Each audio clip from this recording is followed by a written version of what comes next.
Thank you, Madam Deputy Speaker. I beg to move that leave be given for me to bring in a bill to make provision for the marriage of same-sex couples in Northern Ireland, to make provision in the law of Northern Ireland for the conversion of civil partnerships to marriages and for the review of civil partnership, to make provision for the legal recognition of the marriage of armed forces personnel overseas and of other marriages solemnised outside Northern Ireland, and for connected purposes.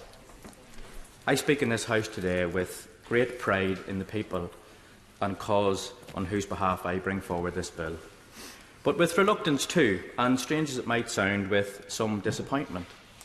I say that for two reasons. Firstly, because this measure is long overdue. Yeah. Northern Ireland is the anomaly on these islands when it comes to LGBT rights. My constituents in St Helens and people in London, Dublin, Cardiff and Edinburgh can all get married to the person they love. But same-sex couples are denied that basic right in Northern Ireland. That is a wrong that must finally be corrected. Secondly, this measure should be enacted in the Northern Ireland Assembly.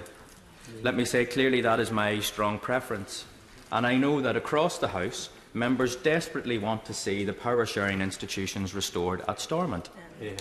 But, Madam Deputy Speaker, the Assembly being in cold storage shouldn't mean that Northern Ireland remains a cold house for LGBT rights.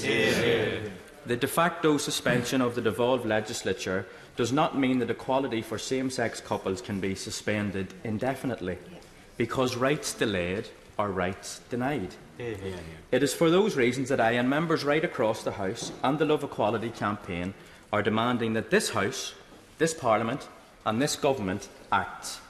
And my contention, Madam Deputy Speaker, is that we can derive a legitimate mandate to do so on this particular issue.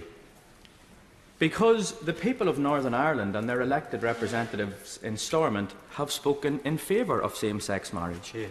In November 2015, the Northern Ireland Assembly voted in favour of a bill proposing to introduce same-sex marriage, and every poll of the public in Northern Ireland has shown broad support, consistently 60 to 70% in favour. Alongside this, the majority of the parties support same-sex marriage. The Alliance Party, Sinn Féin, the SDLP, the Green Party and senior figures in the Ulster Unionist Party all favour the introduction of equal marriage.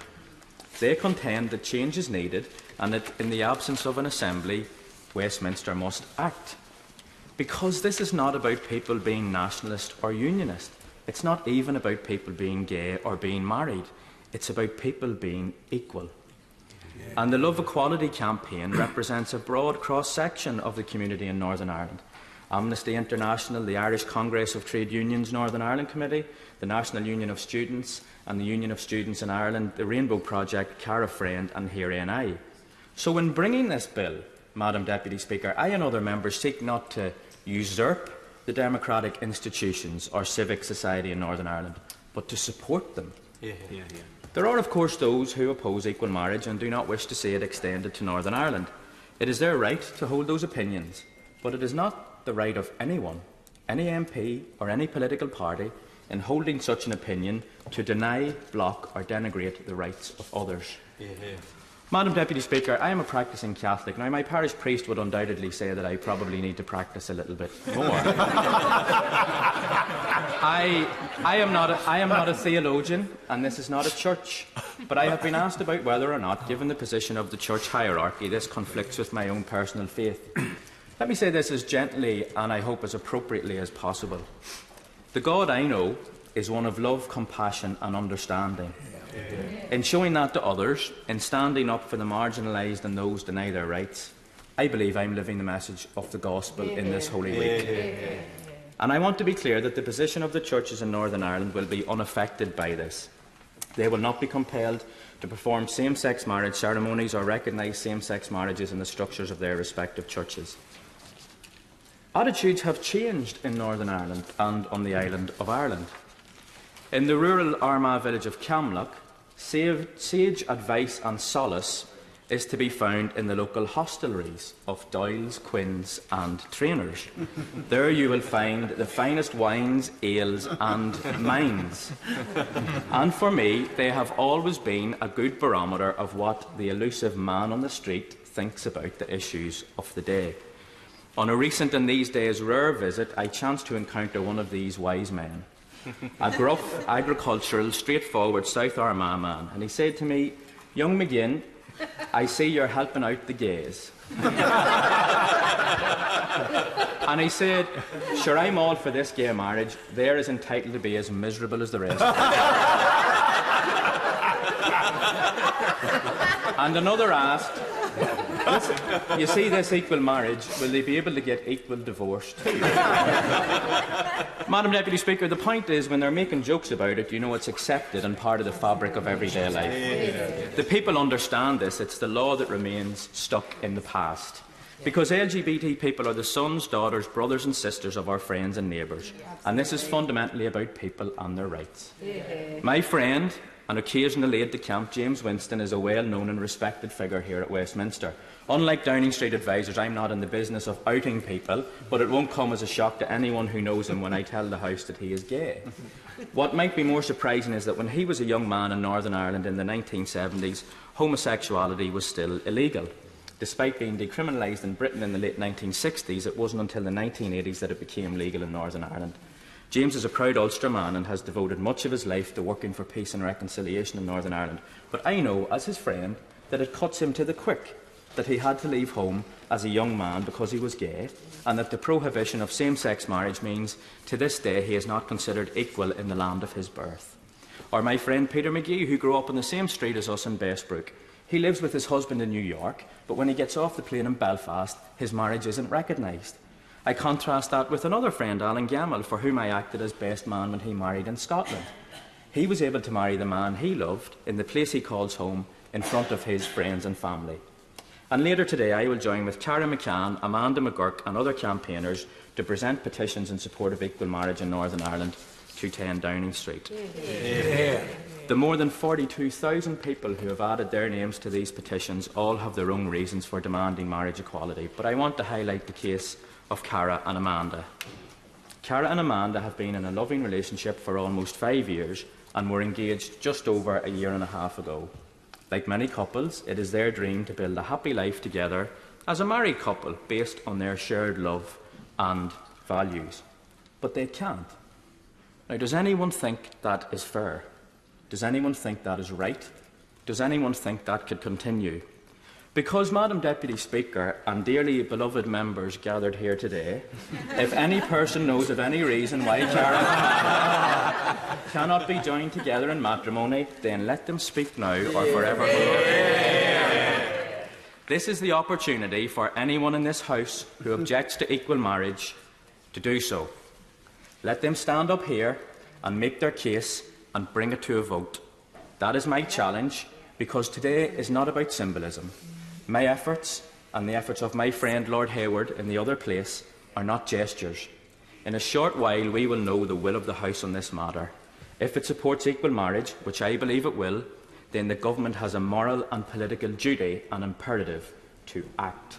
Yeah. Madam Deputy Speaker, I was born and raised in Northern Ireland, and I now proudly represent the English seat of St Helens North in this House. People where I live, my constituents, and people in London, Edinburgh, Cardiff and Dublin have the right to marry the person they love. But this very same right is denied to people where I grew up. In 2018, this is not only unjust, it is unacceptable. So this bill is not just an instrument to advance LGBT rights in Northern Ireland, it is a litmus test on the will of this House to uphold equality and fairness. It is high time we acted, and I hope today will be the first step on what must be a short road to bringing about equal rights for our fellow citizens. Because it is a matter of fundamental inequality, unfairness and denial of rights that same-sex couples in other parts of the UK and Ireland are allowed to marry, but Cara McCann and Amanda McGurk are not. Mr Speaker, Cara and Amanda have a civil partnership ceremony booked for Valentine's Day next year. My bill would pave the way for them to be married instead. Yeah. The question is that the honourable member have leave to bring in the bill. As many as are of that opinion say aye. Aye. Of the contrary, no. I think the ayes have it. The ayes have it. Who will prepare and bring in the bill? Wes Streeting, Karen Smith, Jade Killen, Yvette Cooper, Owen Smith, Leila Moran, Caroline Lucas, Nicky Morgan, Nick Herbert, Justine Greening, Angela Eagle and myself, Madam Deputy Speaker. Conor McGinn.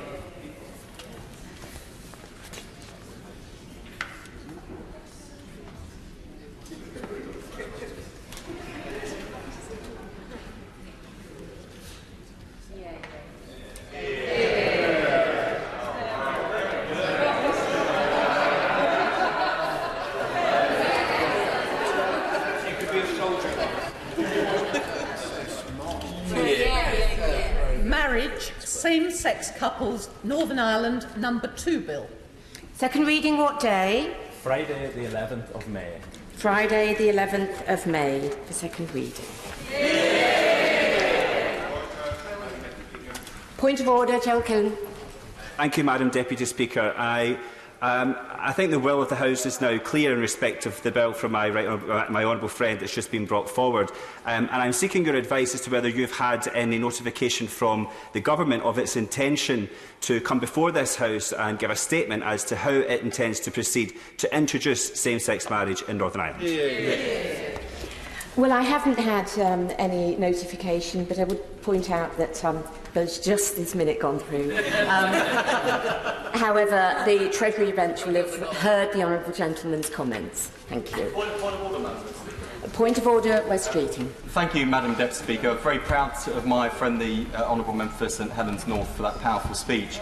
Earlier today, my constituent, Richard Angel, arrived in Parliament wearing a rainbow flag to support the campaign, but was asked by House security to remove the flag, and it was confiscated until he left. I'm sure the individuals, the officers of the House, were just following the rules, but I wonder if you could clarify whether that was the appropriate course of action, and if indeed they were following the rules, how could you give me some advice as to how we